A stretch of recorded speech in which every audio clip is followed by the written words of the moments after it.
ಕೊಟ್ರೇಶ್ವರ ಮಹಾರಾಜ್ ಗೆ ಗೈ. ಬರ್ರಿ ಗೌಡ್ರೆ, ಬರ್ರಿ ಬರ್ರಿ ಬರ್ರಿ. ಒಳ್ಳೆ ಡ್ರೆಸ್ಸಿಂಗ್ ಐತ್ ಬರ್ರಿ. ಒಂದ್ ಮದುಮಕ್ಳು ಬಂದ್ರು.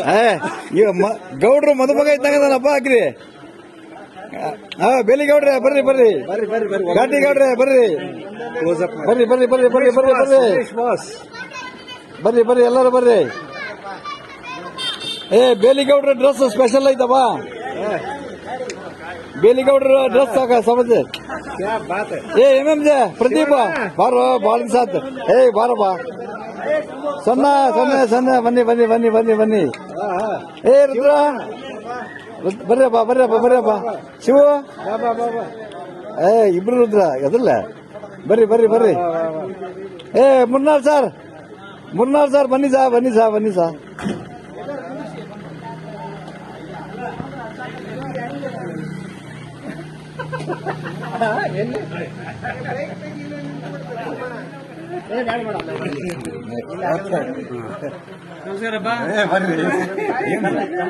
ಪ್ರದೀಪ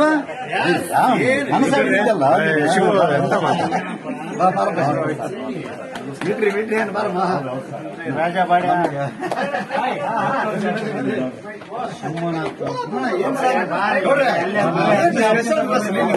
ಬಿಜಾಪುರ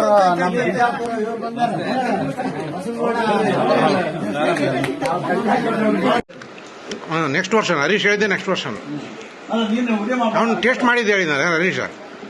ಮೆಣಸಿನ್ಕಾಯಿ ಟೇಸ್ಟ್ ಮಾಡಿದ್ದೆ ಹೆಂಗಿತ್ತು. ಅಡಿಗೆ ಮಾಡೋಕ್ಕೆ ಒಬ್ರಿಗೆ ಹೇಳಿದೆ ಇಂಥವ್ರಿಗೆ ಅಂತ ಇಷ್ಟೆಲ್ಲ ಕೊಟ್ಬಿಟ್ಟು ಹಿಂಗೆ ಮಾಡೋಕೆ ಎಲ್ಲ ಹೇಳಿದ್ಮೇಲೆ ಸರ್ ಬಜ್ಜಿ ಏನಾದರೂ ಮಾಡಬೇಕಾ ಅಂದ.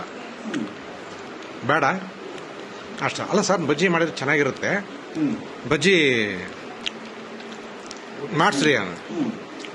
ಬೇಡಪ್ಪ ಬೇಡ. ಅಲ್ಲ ಸರ್ ನೀವೇನು ಎಕ್ಸ್ಟ್ರಾ ಕೊಡಬೇಡ್ರಿ, ನೀವು ಎಷ್ಟಿರ್ತತ ಅದ್ರಾಗೆ ಮಾಡ್ತೀನಿ ನಾನು. ಇಲ್ಲ ರೀ ನಮ್ಮೂರಿಂದ ಕರೆಸ್ತೀನಿ, ಅವ್ರು ಬಂದು ಮಾಡ್ತಾರೆ ಬಜ್ಜಿ, ನೀವೇನು ಮಾಡೋದು ಬೇಡ. ಇನ್ನೇನಪ್ಪ ಇವ್ನು ಪೂಜೆ ಮಾಡಿ ಕೊಡ್ತಂದ್ರು ಬೇಡ ಅಂತಾನಲ್ಲ. ಯಾಕೆ ಸರ್ ಹಂಗೆ? ನಿಮಗೆ ಮಾಡಕ್ ಬರಲ್ಲ. ಹಂಗಾಗಿ ಸರ್ ಅವನಿಗೆ ರೊಚ್ಚಿಗೆ ಎದ್ಬಿಟ್ಟವನು. ಬೆಂಗಳೂರಿಗೆ ಫೇಮಸ್ ಅವನು ಅಡಿಗೆ ಮಾಡೋದಾಗ. ನಿನಗೆ ಬಜ್ಜಿ ಮಾಡಕ್ ಬರಲ್ಲ ಅಂತಲ್ಲ ನಾನು. ಸರ್ ನಿಜವಾಗ್ಲೂ ಹೇಳ್ತೀನಿ, ನೀವೊಂದು 5 ಪೈಸೆ ಕೊಡಬೇಡ್ರಿ, ಫುಲ್ ಫ್ರೀ ಮಾಡಿ ಕೊಡ್ತಪ್ಪ. ನಾ ಭಾಳ ಚೆನ್ನಾಗಿ ಮಾಡ್ತೀನಿ ಸರ್ ಬಜ್ಜಿ. ಇಲ್ಲ ಬೇಡ, ನೀವಿಷ್ಟು ಮಾಡ್ರಿ, ನೀವು ಇಷ್ಟೆಲ್ಲ ಮಾಡಿರೋದು ಸಾಕು, ಅಷ್ಟು ಸಾಕು. ಅವನಿಗೆ ಬೇಜಾರು ಮಾಡ್ಕೊಂಡು ಏನೋ, ನನಗೆ ನನ್ನ ಟೆನ್ಷನ್, ನಾನು ತಲೆ ಕೆಡ್ಕೊಂಡಿಲ್ಲ. ಆಮೇಲೆ ಯಾರಿಗೆ ಹೇಳಿದೆ, ನಮ್ಮ ಮಾದೇವ ಗೊತ್ತಲ್ಲ ಕೊಟ್ಟೂರು, ಕಂಪ್ಯೂಟರ್ ಮಾದಲ್ಲಪ್ಪ, ಇಲ್ಲಿ ಅಂಗಡಿ ಇಟ್ಟದ್ದಲ್ಲ NR ಕಾಲೋನಿಯಾಗ, ಮೆಣಸಿನಕಾಯಿ ಬೆಣ್ಣೆ ದೋಸೆ ಹೋಟ್ಲು, ನಮ್ಮ ಕೊಟ್ಟೂರು ಗುರುದೇವರ ತಮ್ಮ. ಗುರುದೇವರ ತಮ್ಮ. ಅವನಿಗೆ ಹೇಳಿದೆ, ಎಂತಣ ಬತ್ ನಾನು ಮಾಡಿಕೊಡ್ತೇನೆ. ಅವನು ಮತ್ತೆ ಊಟದ್ದೇ ಅದು, ಊಟ ಬೇರೆಯವ್ರಿಗೆ ನನಗೆ ಹೇಳಿದ್ರೆ ನಾನು ಮಾಡಿಕೊಡ್ತೀನಿ. ಅಲ್ಲಪ್ಪ ನೀನು ಅಡಿಗೆನೂ ಮಾಡ್ತಿದ್ದೆ, ಹ್ಞೂ ಹೋಟ್ಲ ಐತಿ, ನಾವು ಮಾಡಲ್ಲೇನು.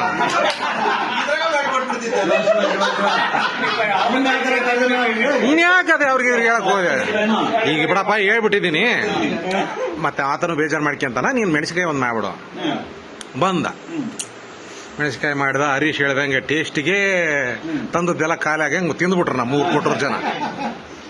ಆಮೇಲೆ ಅಡಿಗೆ ಎಲ್ಲ ಮಾಡಿದ್ರು, ಎಲ್ಲರೂ ಕೊಟ್ಟರು ಮೆಣಸಿನಕಾಯಿ ಹೊಗಳರೆ. ಅಡಿಗೆ ಬಹಳ ಚೆನ್ನಾಗಿ ಮಾಡ್ಯಾನ, ಬಹಳ ಚೆನ್ನಾಗಿ ಮಾಡ್ಯಾನ. ಎಲ್ಲ ಮಾಡಿದ ಮೇಲೆ ಕೊನೆಗೆ ಅವನು ಟೇಸ್ಟ್ ನೋಡ್ಯಾನ. ಆಮೇಲೆ ನನಗೆ ಬಹಳ ಬ್ಯುಸಿ ಇದ್ನ, ಏನಾಗ್ಲಿಲ್ಲ. ಆಮೇಲೆ ಎಲ್ಲ ಪೆಂಡಿಂಗ್ ದುಡ್ಡು ಕೊಡೋದೇನಿತ್ತ ಬಾಕಿಗೆ ಬಂದದ್ದು ನಮ್ಮ ಆಫೀಸ್ ಹತ್ರ ಬಂದು ಎಲ್ಲ ಇಸ್ಕೊಂಡು. ಬಹಳ ಸಂತೋಷ ಸರ್, ನೀವು ಭಾಳ ಖುಷಿ ಆಯ್ತು. ಏನು ಸರ್ ನಿಮ್ಮ ಫಂಕ್ಷನ್ಗೆ ಎಂತೆಂಥ ಸಾವಿರಾರು ಕೋಟಿ ರೂಪಾಯಿ ಖರ್ಚು ಮಾಡಿದಾರು ಹೋಗಿವಿ ಸರ್, ಎಲ್ಲ ಉಳಿದ್ಬಿಡ್ತತೆ. ನಿಮ್ದೇನು ಸರ್ ಮಾಡಿ ಮಾಡಿ ಸಾಕಾಗೋಗ್ಬಿಡ್ತು. ಆಸಕ್ಕೊಂದು ಜನ ನಿಜವಾಗ್ಲೂ ಹಂಗಾಗ್ಬಿಡ್ತು. ಭಾಳ ಜನ ಪಾಪ ಎಲ್ಲ ಮಾಡಿಕೊಟ್ಟ ಸರ್. ಭಾಳ ಖುಷಿ ಆಯ್ತು ಸರ್, ಜನ ಭಾಳ ಇಷ್ಟಪಟ್ಟರು. ಆಯ್ತಪ್ಪ ಸಂತೋಷ, ಮತ್ತೆ ಯಾವಾಗಿದ್ರು ನಿನಗೆ ಹೇಳ್ತೀನಿ, ಭಾಳ ಚೆನ್ನಾಗಿ ಮಾಡಿದ್ದು ಕೇಳೋ ಅಂತಂದು ಹೇಳಿ ಮನಸ್ಪೂರ್ವಕವಾಗಿ ಹೇಳಿದೆ. ಅವನು ಅಲ್ಲಿ ಹೋದನು. ಸರ್ ಅಂದ, ಏನಪ್ಪ ಸರ್ ನೀವು ಅವತ್ತೊಂದು ಮಾತು ಹೇಳಿದ್ರಿ, ಮೆಣಸಿನಕಾಯಿ ನಿಮಗೆ ಮಾಡಕ್ ಬರೋದಿಲ್ಲ, ನಮ್ಮೂರಾರು ಕರೆಸ್ತೀನಿ ಅಂತಂದಿದ್ರು. ಒಪ್ಕೊಂಡೆ ಸರ್.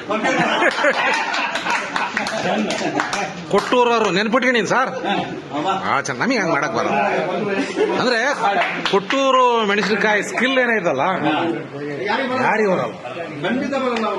ಇದ್ರ ಜೊತೆಗೆ ಹೇಳ್ತೀನಿ, ನಮ್ಮ ಮಾದೇವ ಪಾಪ ಇವತ್ತಿಲ್ಲ ಅವನು ತೀರ್ಕೊಂಬಿಟ್ಟ, ಕೋವಿಡ್ ಟೈಮ್ನಾಗ ಹೋಗ್ಬಿಟ್ಟ.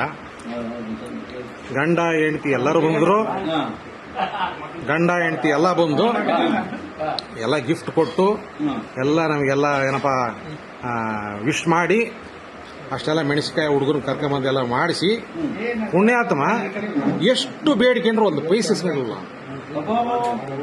ಆ ಅಭಿಮಾನಕ್ಕೆ ನನಗೆ ಭಾರಿ ಖುಷಿ ಆಗ್ಬಿಡ್ತು. ಇಲ್ಲ ಭಾರಿ ಚಲೋ ಮಾಡಿತ್ತು ಪಾಪ ಹಂಗೆ. ಹ್ಞೂನಪ್ಪ. ಒಂದೊಂದು ಏರಿಯಾದ ಒಂದೊಂದು ಕೊಟ್ಟರು ಹಾಂ ಕಾವೇರಿ ಗೆಸ್ಟ್ ಹೌಸ್ ಐತಲ್ಲ, ಹಾಂ Kaveri guest house central university ಪಕ್ಕ, ಅಲ್ಲಿ ಒಂದಿನ ಹೋದೆ ಮಧ್ಯಾಹ್ನ ಹಸಿವೆ ಆಗ್ಬಿಡ್ತು. 4 ಗಂಟೆ ಹೋಗಿ ಒಗ್ಗರಣೆ ಮಿರ್ಚಿ ನೋಡಿ, ಒಗ್ಗರಣೆ ತಂದ್ಕೊಟ್ರು. ಕಾವೇರಿ ಗೆಸ್ಟ್ ಹೌಸ್ ನೋಡಿದ ತಕ್ಷಣ ಯಾರು ಮಿರ್ಚಿ ಮಾಡೋದು ಅಂತ ಓನರ್ ಕರ್ಕೊಂಡು